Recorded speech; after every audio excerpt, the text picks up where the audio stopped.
There's not much difference between playing power chords on an acoustic versus electric, but what I like to do on the acoustic is I'd like to play the open strings as well. So technically those are not power chords anymore, but still it's the power chord shapes that you can move around.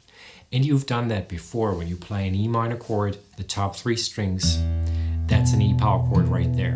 And you still play the bottom 3 strings too, because that's what turns that into an E minor chord, right? Now imagine you would fret that like this, ring and pinky, and the index finger would fret the low E string right at the nut here. And this is your first shape that you can move around. And that in combination with the open strings that remain in place gives you these different sounds here across the fretboard.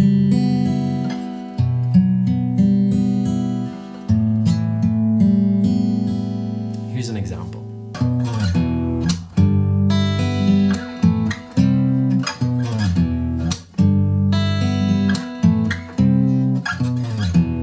You probably already know that you can take that shape and move it a string down and it's still a power chord. And you can still play the open strings along with it, which is a really cool sound. And you've done that before because look, when I move it to the left so that the index finger is out of the guitar because the A string becomes an open string. This is an A sus2 chord and you've probably played that before. Now here's an example of this.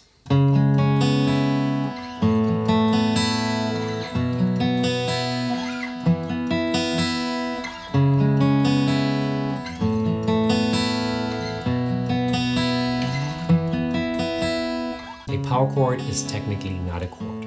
It's just an interval. It's just a root note in a fifth. Sometimes the root note is doubled as an octave. Sometimes the fifth is in the bass. Sometimes the fifth is doubled. But it's still just 2 notes. And you can play it as such, as 2 notes. Like for example here is C and a G. Those together, it's a power chord. And you can move that around and it's fine. But it doesn't tell you much about what kind of harmony is that? What kind of chord quality are we looking for? But what you can do is, to that power chord here, you can add back the third, like the major third, to turn it into a major chord. And it's a proper C major chord, but it leaves loads more space than the open C major chord, right? And those are really nice to move around the fretboard. And you can turn it into a minor chord as well, like the D minor here. E minor here, and so on. So here's an example.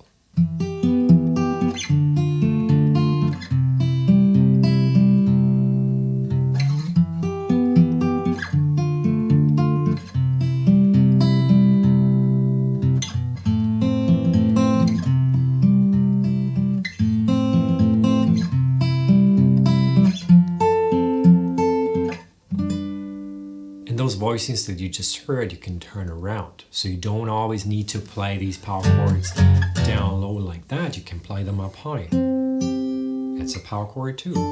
This one too. And so that they don't sound that naked, what you can do is you can add the third here too, but now the third becomes a low note. That's a C major chord right here. A D minor chord. Now let me give you an example of these 2 voicings. The power chord low, the third up high, and then turned around.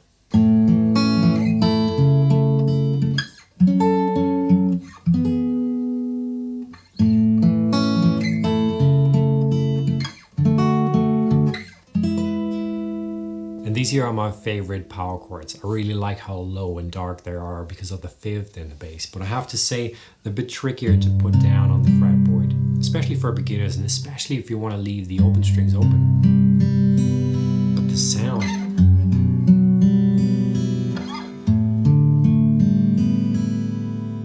let me give you an example.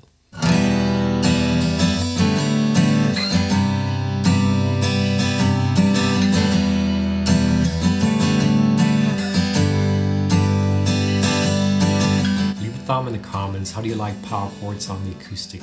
Enjoy the examples. My name is Florian. Find me on highguitar.com.